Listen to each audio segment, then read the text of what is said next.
Почитуван Господине и вредоначалник, драги деца и родителите и пријателите кои се собрани за оваа прилика, навистина ме израдувавте до безкрај, затоа што во толка број се собравте повеќе отколку ланската година, бе присутен и ланската година, како што знаете, меѓутоа нема поубаво кога од устата на децата да го слушате најавувањето на Рождеството Христово.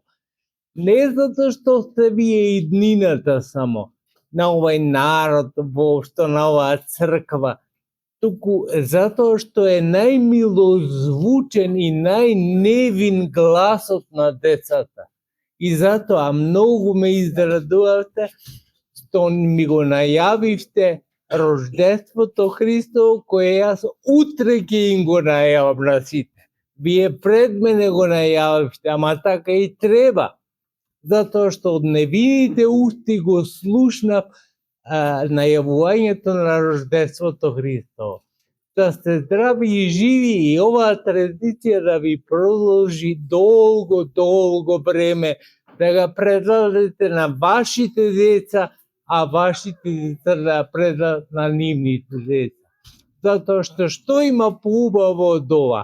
Не затоа што е празник, како го нарекуваат семеен празник, туку затоа што е смисла на животот.